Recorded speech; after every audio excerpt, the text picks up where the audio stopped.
Pulp Fiction, a noir black comedy crime film which centers around the theme of revenge and violence. This was one of Tarantino's first successes in gathering a mainstream audience, where it marked Quentin Tarantino, an indie director, to a household name, where he achieved a cultural and social landmark, influencing filmmakers after him. With this mainstream success, it begs the question, is Pulp Fiction an example of experimental cinema? And with that question in mind, let's start with the first inquiry. Pulp Fiction being a postmodern piece of cinema, one of the key goals and elements of postmodern cinema is creating an active spectator. This is effectively done through the lighting and framing of the briefcase. Here the lighting gives it a soft golden glow to show the audience that there is something extremely valuable which is already engaging the audience as we want to know what's inside. Additionally, with the use of a close-up shot of the combination lock and a mid-shot of Vincent reacting to it, it motivates us, the audience, to work out what's inside there, as Tarantino won't visually allow us to see what's inside the briefcase. It could be money, gold, drugs, or even Marcellus Wallace's soul, which is a fan favorite theory. Therefore, Tarantino successfully engages an active audience as he's making you ask questions about what's inside the briefcase. This wouldn't be possible without the use of cinematography and lighting to spark this reaction from the audience, making this film seem more experimental. To show that this is a postmodern film, Tarantino uses cinematography to show his influences, such as the French New Wave. This is exemplified through the use of wide-2 shots, medium shots, and no establishing shots. Furthermore, it is clear that Tarantino was influenced by French New Wave directors as they would use similar techniques in cinematography, like Tarantino. Perhaps Tarantino did this to build a relationship between both of these characters, Honey Bunny and Pumpkin, which is important as we do not see them until the last chapter of this film. In addition, this would also allow the dialogue to engage the audience. Moreover, this reference to the French New Wave is significant, with postmodern cinema being heavily influenced and inspired by directors of the era, such as Jean-Luc Godard, who Tarantino himself was inspired by, evident by his production company being called A Band Apart, a clear reference to Godard's Bande Apart.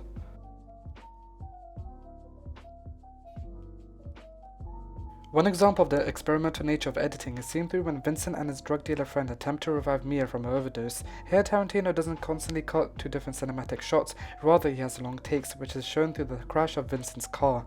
This allows us, the viewer, to be absorbed in the film itself, where we feel that we're in that tense situation. This contrasts to mainstream Hollywood films where their flashy and quick takes distract the audience and build a barrier between film and real life. To add to that, a handheld camera is also being used to create that tension, juxtaposing mainstream Hollywood where the film directors would smoothly film the scene. Also, the long takes allows the audience to focus on the dialogue as well, especially when Vincent and the drug dealer were arguing, which adds a comedic effect to the scene. What the fuck you need a medical book for? What to do? I never had to give an adrenaline shot. You've never given an adrenaline I never had to, alright? I don't go toy popping with a bunch of bubble gummers. My friends can't handle their Get high. the shot! Look, I am if you let me. Hey, someone fucking stop Well, you! stop talking to me. Start talking Get to her. shot! Right! This makes the editing experimental, as it goes against conventional Hollywood cinema, where Tarantino's unconventional use of editing allows suspense and humor to immerse the audience. One of the most disturbing and experimental aspects of Tarantino's auteur traits is violence. This is seen through many of his films in his discography, from Kill Bill, Django Unchained, and Inglourious Basterds. Tarantino has a love of extreme violence in his films. In an interview, this is how he described it. I do. For whatever reason, you didn't invent violence in film, you didn't invent coarse language in film. People have done this. Yeah. For whatever reason, I feel like you become a lightning rod. You become divisive for some people. Do you have a theory on why you get the brunt of that? Yeah, well, I think in particularly when it comes to the violence, I think the main reason is the fact that I'm so unapologetic about it. I'm a cheerleader towards violence in cinema. This is definitely true in Pulp Fiction, especially when Butch viciously slices Maynard and then proceeds to violently thrust a sword to an area that would most definitely hurt. This is what makes Tarantino's use of violence so experimental. There is no filter to it. This contrasts to typical mainstream films where those directors wouldn't want to traumatize the audience, but Tarantino does. In addition, another reason why Tarantino's violence is experimental is through the use of humor within it. For example, this could be seen with the juxtaposition of Vincent's tone, who sounds like a child who did something stupid by accident, which contrasts to Jules' furious anger, who is disturbed with Marcus's death. This is where Tarantino makes you shocked, then proceeds to make you laugh. Stop it. Oh, what the fuck's happening? Oh, man, man. Oh man, I shot Marvin in the face. Why the fuck you do that? I didn't mean to do it. It was an accident. Oh man, I seen some crazy ass shit in my time, but this. Chill out, man. I told you it was an accident. He went over a bump or Hey, the something. car ain't hit no. With this humor and violence, here Tarantino explains why he switches from horrible violence to humor in this interview. And I can't help but make my stuff funny because I just think of things in a humorous way. Now it doesn't mean that it's all a big joke, and it doesn't mean it's all just to laugh it off. It's not all a big joke. Nothing wrong with a big joke. I'm a big Mel Brooks fan, but I'm not coming from just where his aesthetic. I'm coming from my own aesthetic. So I do like the idea that I can do to the audience, laugh, laugh, laugh, stop laughing, laugh. With Tarantino switching from terrible violence to comedic humor, it makes him a unique and experimental auteur.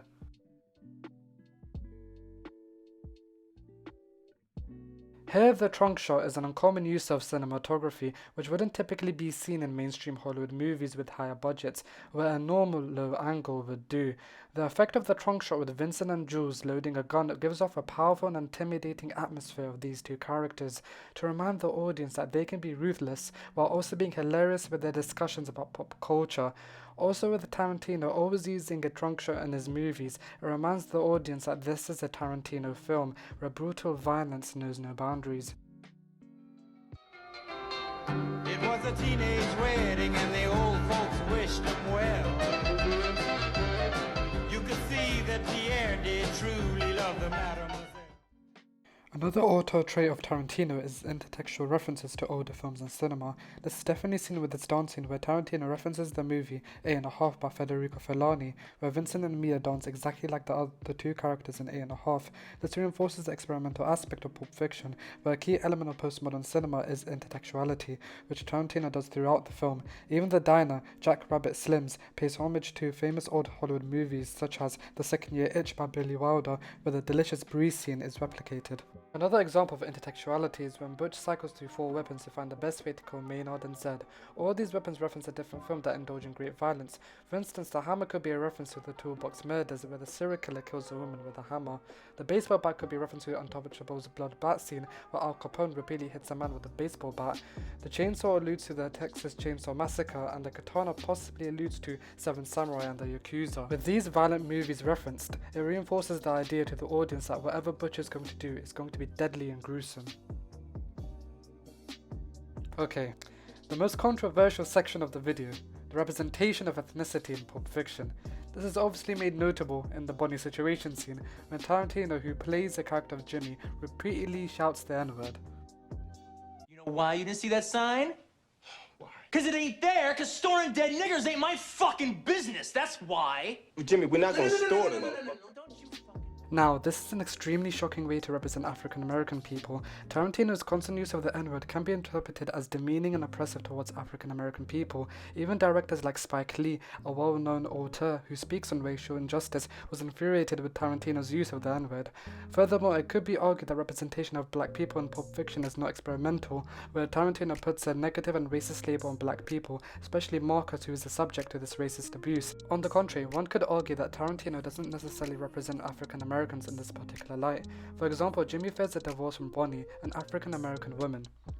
Man, that if Bonnie comes home and finds a dead body in her house, I'm gonna get divorced. All right, no marriage counseling, no trial separation. I'm gonna get fucking divorced, okay? And I don't want to get fucking divorced. I mean, you know, fuck. I mean, I want to help you, but I don't want to lose my life doing it, all right? Though she may not be entirely present in the movie, it gives the character of Bonnie an omnipresent aura, where the fear of her power is present rather than herself. This is a somewhat better representation of black people in Pulp Fiction. However, let's not forget about Jules, who's one of the main protagonists in the film, where he's seen as a powerful figure in the Ezekiel scene to the last diner scene in the movie, where he successfully convinces Pumpkin and Honey Bunny to leave the diner. In conclusion, the representation of black people in Pulp Fiction isn't entirely experimental or new, especially with the use of the N-word. However, Tarantino broke the mold of mainstream cinema in the 1990s by having a strong and powerful African-American protagonist. Now, with the most controversial part out of the way, let's talk about gender in Pulp Fiction. To me at least, Tarantino isn't fully experimental in terms of gender representation. For example, already from the start, Mia's already sexualized with a close-up shot of her mouth with the red lipstick to make her look seductive. However, one could argue that Tarantino does not represent women stereotypically. For example, we see Mia controlling the intercom, which effectively controls Vincent's actions, and even Mia's performance before the dance scene shows her to be a sort of a demanding character, where she demands Vincent to dance with her. Right here. Want to dance? No. I do believe Marcellus, my husband, your boss, told you to take me out and do whatever I wanted. And now I want to dance, I want to win, I want that trophy. So dance good. However, in her dialogue, Mia does make it clear that Marcellus has overall power and control. She can only exert some of that power through him. But when looking at Mia's constant use of cocaine and her overdose, it paints the picture of a vulnerable woman who's irresponsible for her actions. With looking closely at Mia, we also have to consider other secondary characters such as Fabian and Honey Bunny. For example, in the Golden Watch chapter, we explicitly see Fabian being objectified with a long shot used to show the figure of her body to the audience, showing sexual objectification, especially with the first encounter of Fabian being sexual. And we also see Fabian crying in distress after Butch shouts at her in the last scene in the chapter, which shows how her character is fragile and vulnerable, which is not the most empowering way to present women in Pulp Fiction. Moving on to Honey Bunny, who's a very erratic and violent character. Move! And I'll execute every motherfucking last one of you! However, like Mia, her power is only at the hands of male characters, such as Pumpkin and even Jules. Let go! Tell that bitch to be cool. Say, bitch, be cool. Be cool, honey. Say, bitch, be cool. Be cool. Tell that fucking bitch to chill. Be cool, honey. Chill that fucking bitch out. Just chill out, honey bunny. Chill. Just chill out, honey bunny. All right, now tell her it's gonna be all right. It's gonna be all right. Promise her. I promise. Tell her to chill. Just chill out, honey bunny. All right, now tell me your name. Yolanda. All right, now, Yolanda.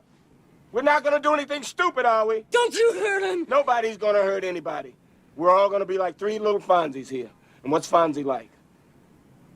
Come on, Yolanda, what's Fonzie like? Cool. What?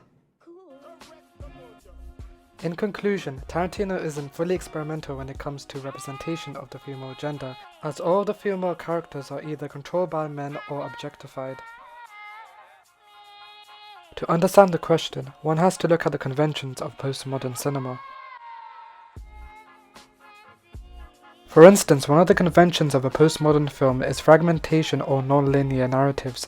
Here, Pulp Fiction is a great example of this, where the narrative of the movie could be described as a cyclical narrative or a circular one, where everything comes together. Now, to explain this, I will have to briefly outline the story, so pay close attention.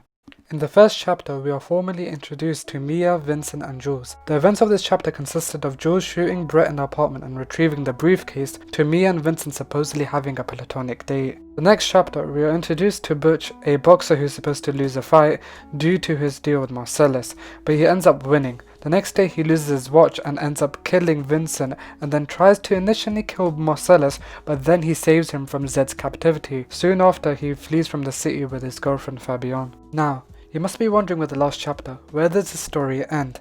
It ends with the opening with Honey Bunny and Pumpkin robbing the diner. During that, Jules convinces them both to leave. Soon after, the film ends with Vincent and Jules leaving the diner.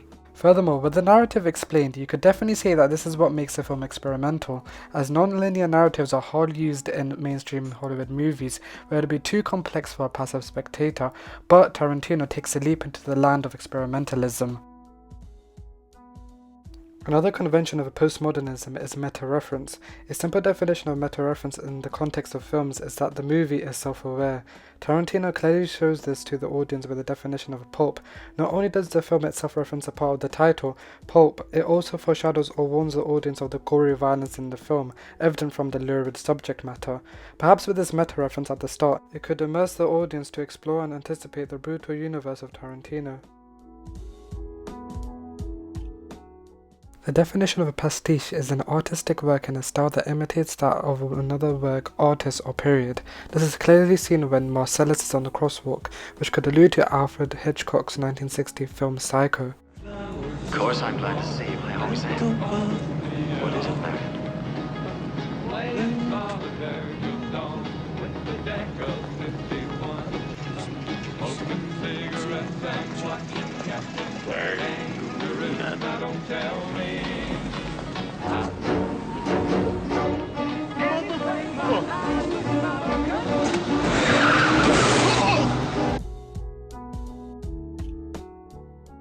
High culture meets pop culture could perhaps be seen with the suits that both Vincent and Jules wear, which contrasts to their wild and violent job of being killers.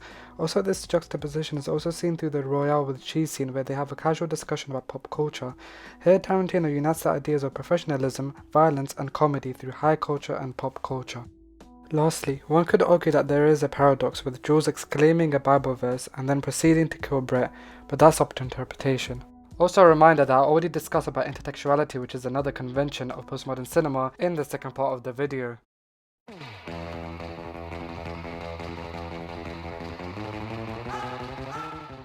In conclusion, to a large extent one could argue that Pulp Fiction is a great example of experimentalism in film, with it breaking Hollywood constraints with editing, cinematography and narrative being counter-typical to mainstream Hollywood cinema.